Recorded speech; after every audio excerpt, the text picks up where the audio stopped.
কত? যদি কেউ মালামাল দেন, মালামাল দেওয়ার নিয়ম ছিল পয়গম্বর সাল্লাল্লাহু আলাইহি ওয়াসাল্লামের জমানায়, সাহাবীদের জমানায়। যদি মালামাল দেন তাহলে গম দেবেন 1 কেজি 650 গ্রাম। কত? 1 কেজি 650 গ্রাম।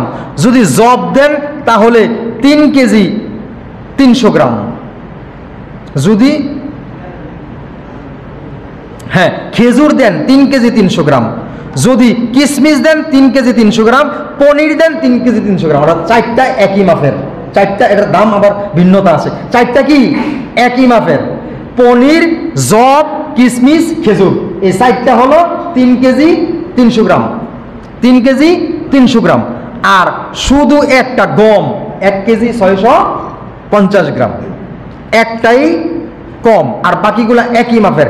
মূল্য গমের দাম হয় 110 টাকা, যেটা আমাদের বর্তমানে ইসলামিক ফাউন্ডেশন যেটা রেট করেছে, সর্বনিম্ন রেট 110 টাকা। জি। আর জবের দাম হয় 530 টাকা। জবের দাম হয় কত? 530 টাকা। জি। খেজুরের দাম হয় 2310 টাকা, 3 কেজি 300 গ্রামের দাম। খেজুরের দাম হয় 2310 টাকা। কিশমিশের দাম হয় 1980 টাকা। কিশমিশের দাম 1980 টাকা। আর পনিরের দাম হয়, পনির 2805 টাকা। এটা হলো সর্বোচ্চ রেট। কত? 2805 টাকা। এখন আমরা এখান থেকে কি শিখলাম? সদকাতুল ফিতরের সর্বনিম্ন রেট 110 টাকা। কত? 110 টাকা। সর্বোচ্চ রেট 2805 টাকা। কত? 2805। এখন তৌফিক অনুসারে যে যতটুকু পারেন দিতে থাকবেন। বুঝে আসছে? যদি বলেন সর্বনিম্নটা দেবেন, আলহামদুলিল্লাহ। আর যদি বলেন আমি একটু বেশি বাড়াই দিতে চাই, অনেকে জিজ্ঞেস করে হুজুর ফেতরার টাকা হইল আমরা 300 600, মানুষ আছে 15 জন, কি করবো? এটা সমাধান হয়েছে এখান থেকে? হয় না। আমি বললাম সর্বোচ্চ কত? 2805 টাকা। 2805 টাকা। সর্বনিম্ন 110 টাকা। এখন আপনি এখান থেকে সমাধান করতে পারবেন না? যদি তৌফিক থাকে অবশ্যই দিতে পারবেন। তৌফিক থাকলে 2850 টাকা, 5 টাকা পর্যন্ত আপনি ফিতরা দিতে পারেন, কারণ এটাও রেট আছে। তাহলে আপনার যে 500 টাকার মধ্যে 10 জন 20 জন আসার সমাধানটা হয়েছে না? হয়েছে। তৌফিক যদি থাকে। আর তৌফিক না থাকলে আপনি নিম্নটাই দেন। এই অনুযায়ী 5 জন সদস্য, প্রতি সদস্য 110 টাকা করে, 110 টাকা করে কি দেব? সদকাতুল ফিতর। এখন দেবেন কারে? কারে দেবেন? জাকাত দিতে যাইয়া এক ব্যক্তি আমাকে জিজ্ঞাসা করলো, হুজুর আপনাদের কারো মধ্যে যদি এরকম থাকে গায়ে নিয়েন না, আগে বলে দিই। একজনেই আমাকে জিজ্ঞাসা করলো, হুজুর আমি জাকাতরা মাদ্রাসার এতিমখানায় দিতে চাই। আমি বললাম খুব ভালো, আলহামদুলিল্লাহ। এতিমখানা আমাদের দেশে আছে না নাই? আপনার আমার খুব কাছের মানুষ। 24 ঘন্টা যেহেতু আমি আপনাদের কাছে থাকি, আমি আপনাদেরই লোক, এই জন্য ক্লিয়ার কিছু কথাবার্তা বলে ফেলি। আমি বাধা বিঘ্ন মনে করি না, কোনো কিছু মনে করি না, একবারে ক্লিয়ার ছেড়ে দেই। এতিমখানা আমাদের দেশে আছে নেই? আমার দেখা, আমি নিজে প্রতিষ্ঠা করে আসছি এই এলাকায় একটা মাদ্রাসা। ওই মাদ্রাসাটা এতিমখানা নামে প্রতিষ্ঠা করছিলাম, কিন্তু যখন দেখছি এটা নিয়ে লক্ষ লক্ষ টাকা বছরে সে ইনকাম করছে এতিমখানার নামে, তখন আমি এটা ছেড়ে দিয়ে চলে আসছি। আমাকে বিক্রি করা হতো ওখানে, আমার নাম দিয়ে পোলাপাইনের ছবি টবি দিয়ে এই আলোচনাটা সে শুনবে। আমার নাম দিয়ে, আমার ছবি টবি দিয়ে, পোলাপাইন দিয়ে 40-45 জন ছেলে ছিল। আমাকে এলাকায় বাবা হুজুর নামে ডাকতো, আমি নাম বলবো না। তো এই পরিচয়ে আমি খুব নাম করেছিলাম ও জায়গায়। এই পরিচয়ে সে বিদেশ পাঠাইতো লোকদের কাছে, এই ছবিগুলো পাঠাইয়া লক্ষ লক্ষ টাকা হাতাইতো, আবার পোলাপাইনের থেকেও টাকা নিত। এতিমখানা এরকম আসেনি? এগুলা দেওয়া যাবে না। দেখবেন এতিম আসেনি। এতিম ছাড়া আবার এতিমখানা হয় কেমনে? দেখা লইবেন। আপনি শুধু দান করলে কি আল্লাহ কবুল করবে? বিবেক দিছে না আল্লাহ? বুদ্ধি দিছে না? জ্ঞান দিছে না? বুঝে শুনে দান করতে হবে। একজন বলল হুজুর এতিমখানায় দেবো, আমি বললাম দেন। আরেকবার ফোন করে বলল হুজুর আমি আরেকজনকে দেবো, অমুকরে দিতে চাই, তাও দেন। সমাজের মধ্যে আমি স্পষ্ট হাদিস পড়েছি, নিষেধ। যদি কোনো ব্যক্তি নেশা করে তারে জাকাত ফিতরা দেওয়া যাবে না। কারো কষ্ট হইলে আমার কিছু করার নাই, স্পষ্ট নির্দেশ আছে। হ্যাঁ, ইসলামিক মাইন্ডের এখানে অনেকেই আছেন, ভালো করে খুঁজকিরা দেখেন হাদিসগুলা, কিতাবগুলা লেখা আছে।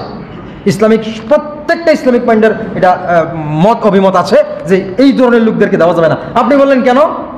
একটা লোকে একদিনে মনে করেন আমি এই ধরনের কথা বলতে গেলে কিন্তু কিছু অভিজ্ঞতা অর্জন করা লাগে। কিছু ফলামানের থেকে কিছু লোকের থেকে জিজ্ঞাসা করলাম তারা যারা নেশা করে তারা কিভাবে কি করেন, বলে হুজুর একদিনে একটা ছেলের 2-3টা ট্যাবলেট লাগে, 3টা ট্যাবলেটের দাম 900 টাকা। নাউজুবিল্লাহ। আমি বললাম কি কস, একদিনে একটা ছেলের 900 টাকার ট্যাবলেট দিয়ে নেশা করে? হ্যাঁ, আরে কি আফসোস, পরিতাপের বিষয় তাদের জন্য। এই লোকগুলারা যদি গরিব হয় আর ফেতরা দেন, আপনার কি সওয়াব হবে? হ্যাঁ, আপনার বিবেক কি বলে আপনি নিজে বুঝা দিয়েন। আরেকজনে গাঁজা খায় তারে দিচ্ছেন ফেতরা। এই লোকগুলোর ফেতরা দেওয়া যাবে না, জাকাত দেওয়া যাবে না, নিষেধ। আপনি গরিব নাই দুনিয়ায়, কত কাঙ্গাল মানুষ আছে, কত গরিব মানুষ আছে, এতিম আছে, অসহায় আছে, তাদেরকে দেন। বিভিন্ন ইসলামিক ফাউন্ডেশনগুলো আছে, বিভিন্ন খাত আছে না নাই, এগুলোতে দেন। আজকে তাম বিশ্বের দিকে তাকিয়ে দেখেন, এই যে ফিলিস্তিনের অবস্থা, ফিলিস্তিন আমরা দেখেননি, ফেসবুকে ইউটিউবে দেখেননি? ফিলিস্তিনের দিকে তাকাইলে কোনো মুসলমান যার ঈমান আছে তার ঘুম আসে না, রাত্রে চোখে ঘুম আসে না। এই ছোট ছোট বাচ্চাগুলো, এতিম সন্তানগুলোর কান্না দেখলে আমার কলিজা দিয়ে রক্তক্ষরণ হয়। এই সিস্টেমটা তাদের কাছে টাকা পাঠানোর ব্যবস্থা আছে।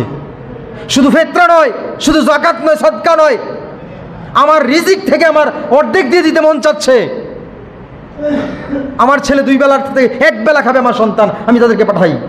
দেখেন তারা ইফতারের জন্য এই ছোট, আমরা শত রকমের ইফতার দিয়ে ইফতার পার্টি করছি, ইফতার প্রতি ঘরে ঘরে শত রকমের ইফতার করছি, অতিরিক্ত কত ইফতার নষ্ট করছি। আর এই ছেলেগুলো, এই বাচ্চাগুলো দেখেন প্লেট নিয়ে নিয়ে শত হাজার ছেলেরা পারাবারি করতেছে, একজনের ইফতার দিচ্ছে তাকে দেওয়ার জন্য।